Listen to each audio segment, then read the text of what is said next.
que vamos más ahora con un tema que es verdaderamente escabroso. Los mismos de siempre, los juniors y princesas del priismo. Te quiero preguntar quiénes son verdaderamente las priistas Beatriz Paredes Rangel y Claudia Ruiz Massieu Salinas, que no se nos olvide que ella es Claudia Ruiz Massieu, su apellido compuesto, pero su segundo apellido es Salinas, es sobrina de Carlos Salinas de Gortari, es la hija de un hombre que fue asesinado durante el sexenio de Carlos Salinas de Gortari, que estaba al frente del PRI en esos momentos.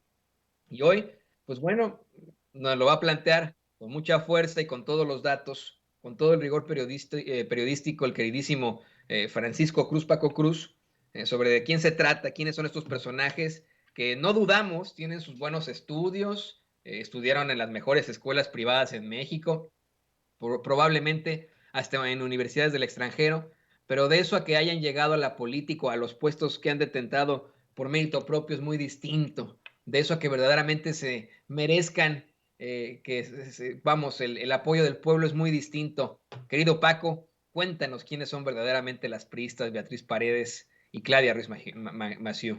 Mira, Toño, empezamos con Beatriz, pero déjame decirte algo. Claudia Ruiz es Claudia Ruiz Salinas. El Ruiz Macié no era un apellido compuesto.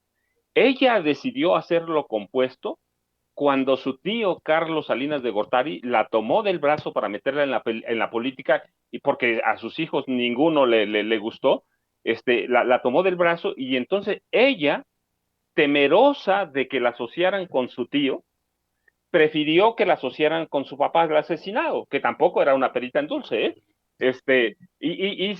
Se antepuso el Claudia Ruiz Macié como si fuera un apellido compuesto, pero es un apellido sencillo y ella es Claudia Ruiz Salinas y luego ya se lo cambió, es hija de Adriana Salinas de Gortari, nada más. Pero mira, sí, hablando de pandillerismo y de sicariato, vayamos al pandillerismo y sicariato político, Toño, ¿sí?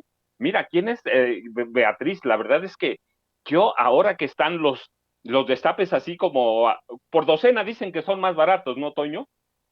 Ahora que están por docena, ella representa las épocas más viles, despreciables, porque esa es la palabra, soeces del PRI que gobernó este país, el PRI del saqueo, el PRI de las pillerías.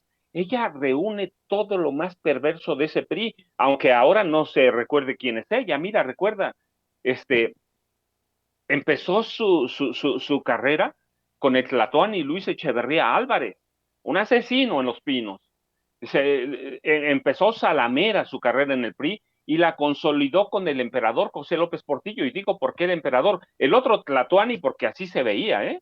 Y porque así lo calificaban. Y Portillo, José López Portillo y Pacheco, el emperador, porque así se veía. Recuerda, se sentía quien Quetzalcóatl, la reencarnación viva del dios de dioses, ¿sí? Y luego se acomodó bien en el priismo más depurado, sin vergüenza, de Miguel de la Madrid Hurtado, que ya sabemos cómo le fue al país, y luego se dejó seducir por las ideas más depravadas y perversas de Carlos Salinas de Gortari para rematar con la depravación corrupta de Enrique Peña Nieto. Sí, entonces, pero veamos, mira, Beatriz Paredes Rangel empieza su carrera en 1975-78, insertada como diputada local en la legislatura de Tlaxcala, a donde fue presidenta de la Gran Comisión gracias a los favores que hace al PRI de Luis Echeverría, al PRI de José López Portillo, ¿sí? Era de esas mujeres que rendía pleitesía a Luis Echeverría como que rendía pleitesía a López Portillo. Luego alternó sus cargos entre 75 y 77 con el de presidenta del Consejo Estatal de Tlaxcala, del Movimiento Nacional de la Juventud Revolucionaria, que ya saben, se ponían a los pies de quién, o de Luis Echeverría o de López Portillo, ¿sí? Al criollo, le rendían pleitesía al criollo, porque él, recuerda, adoraba sus raíces españolas, ¿sí? Ensalzaba su historia, se creó un pasado fundacional como reencarnación de Quetzalcóatl, cuando en realidad es descendiente de López Portillo, que vinieron a servir al emperador. Llegaron antes, pero sirvieron al emperador, a Maximiliano de Augsburgo, y luego sirvieron los López Portillo a Victoriano Huerta. A ese, a ese López Portillo servía Beatriz Paredes.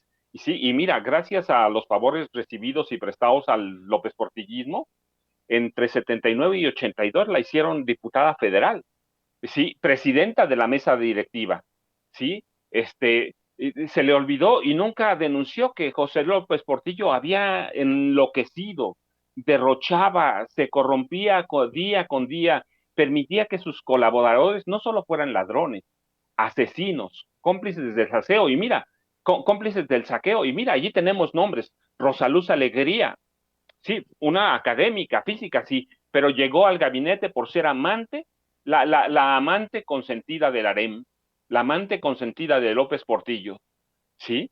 Por eso llegó. Y ahí estaban Arturo el Negro Durazo, un criminal, un, un pandillero, y allí estaban Jorge Rojo Lugo, ¿sí? Hijo de Javier Rojo Gómez, caciques de Hidalgo, creadores del grupo Huichapan, que luego tenemos como representantes a Miguel Ángel Osorio Chong y a Jesús Murillo Caram, que los conocemos. Ellos crearon un cacicazgo como el del grupo Atlacomulco. Y mira, por esos favores recibidos, en 1981 y 82 la hacen a Beatriz Paredes secretaria general del Comité Ejecutivo Nacional del PRI. Y con Miguel de la Madrid Hurtado, quien llegó a la presidencia en 82 y se presentó como de inmediato, ya lo sabes, uno de los presidentes más incapaces, todavía peor que López Portillo, si es que no había peor. Y recuerda que nos trató de meter que la corrupción somos todos. No, eran ellos la corrupción.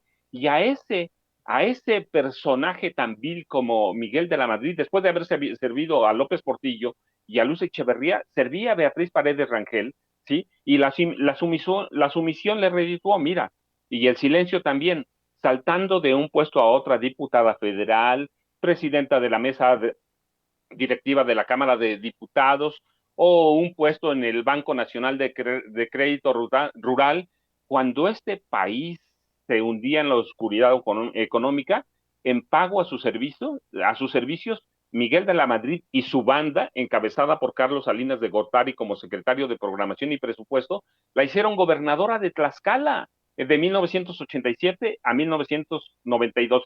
Ella fue de los gobernadores que avalaron y validaron el escandaloso fraude de julio de 1988 para imponer a Carlos Salinas de Gortari en la presidencia, ¿eh? Y en 1999 y 2000, cuando el PRI se caía a pedazos y las evidencias sólidas mostraban que no sobreviviría a Francisco Labastida Ochoa, y que ganaría a Vicente Fox, mira, ella nadó de a muertito, no dijo nada, pero finalmente la Bastida perdió y ella llegó a la Cámara de Diputados de 2002 a 2003. Fue presidenta de la Cámara de la mesa directiva y de la Junta de Coordinación Política. Y fue de los diputados que finalmente se sometieron a Vicente Fox, aquellos diputados críticos que prometían que iban a ser el ojo vigilante de Vicente Fox, terminaron doblando las manos. Y ella estaba en esa mesa, ¿sí? Y mira, el PRI tuvo la posibilidad, la oportunidad de refundarse, pero ella, con la corriente que iba, prefirieron nadar de a muertito, seguir viviendo del erario, ¿sí? En 2006 la hicieron candidata a la jefatura de gobierno de la Ciudad de México y mira, perdió, porque no entendían lo que pasaba, porque el PRI nunca se refundó. Ese es el PRI de ella, ¿sí? Perdió, pero mira, se sacó el premio mayor, porque el 4 de marzo de 2007 y hasta el 3 de marzo de 2011 la hicieron presidenta nacional del PRI y en esos años no cambió nada. Siguió el mismo PRI caduco, obsoleto, corrupto, que nunca entendió cómo había cambiado el país. Así que lo llevaron a su autodestrucción, ¿sí? En esa época, mira, ya había evidencias sólidas en 2011 de que Enrique Peña Nieto, gobernador entonces del Estado de México entonces, era un personaje incapaz, corrupto, al que solo le creaban imagen a través de Televisa, pues ella lo apoyó, lo impulsó a la candidatura presidencial. Finalmente en la presidencia del PRI bajo Humberto Moreira Valdés, María Cristina Díaz Salazar y Pedro Joaquín Caldwell, Peña llegó a la presidencia, ¿sí? Con un partido sin ideas, corrupto, pero con un tipo que recuerda cómo nos lo hacían ver en televisión, guapo de guapo, ¿sí? Incapaz, ratero, pero guapo. Y ese es el presidente que nos vendieron. Y gracias a los servicios de Beatriz Paredes Rangel, el gobierno de Enrique Peña Nieto la envió como embajadora a Brasil, nada más de 2012 a 2018. ¿Sí? En 2018 la regresaron para coordinar la campaña de José Antonio Meade Curibreña. Y recuerda lo que pasó. Meade fue un fracaso, el PRI fue un desastre y ella es senadora de la República. Sí, y mira, nada mal, porque no le fue nada mal, porque en la embajada, cuando estuvo en la embajada, era de entre los 4 diplomáticos mejor pagados de este país. Nada más recibía cerca de $13,000 mensuales de salario, cerca de $13,000 para servir a ¿cuántos mexicanos vivían entonces en esa época? 1,000, 2,000, no, 1,000, te digo el número, Te van a decir que fue por mil, el Mundial, mi querido Paco. 1,229 mexicanos vivían y ella ganaba cerca de $13,000. Así que esa es la Beatriz Paredes. Y mira, me asusta porque recuerdas hace unas 3 semanas se encargaron de difundir una foto de ella rodeada de viejos priistas. Y mira, me saltó a la vista inmediato porque, bueno, reconozco a todos, pero inmediato me llegaron a mi mente. Arturo Montiel Rojas, que está ahí con ella, es un tipo tremendamente corrupto, tío de Enrique Peña Nieto, exgobernador del Estado de México. Yo recuerdo que en uno de mis libros le documenté, entre otras, porque hay demandas sobre eso, ¿sí? 123 propiedades a través de prestanombres, 123. Y luego recuerdas que quiso ser candidato presidencial hizo campañas. Recuerda que formó el TUCOM, Todos Unidos contra Madrazo, con Tomás Yarrington, entre otros. Y mira, se le cayó la candidatura cuando Madrazo salió en televisión a mostrar la corrupción de sus hijos, la corrupción de los Montiel. ¿Sí? Yo recuerdo, mira, Arturo Montiel, hijo, ganaba en esa época 1 millón de pesos diarios por servicios prestados al gobierno del Estado de México. 1 millón de pesos diarios. Quiero ver quién era el guapo que ganaba esa cantidad. No llegó a la cárcel porque su sobrino como gobernador le dispensó como 5 perdones. Él lo investigó y lo perdonó. Claro, entonces y luego mira, aquí, ¿a quién más nos encontramos? A Rubén Figueroa Alcocer, ¿sí? El terror de Guerrero, igual como su padre, Rubén Figueroa, el tigre de Huitzuco, ¿sí? Que apareció ahí en ese grupo de Beatriz Paredes Rangel, asesino, responsable de la matanza de Aguas Blancas. Su padre fue uno de los mayores asesinos del Estado Guerrero. Pues él es responsable de la matanza de Aguas Blancas. Y luego, ¿quién? Mira, ellos, su padre y él, llevaron a dos de los militares más temibles y negros que ha tenido este país, Arturo Acosta Chaparro, Francisco Quiroz Hermosillo, que terminaron como generales, los dos secuestradores, torturadores, asesinos, que se encargaron de limpiar de guerrilleros, insurgentes, estudiantes, maestros, el estado de Guerrero.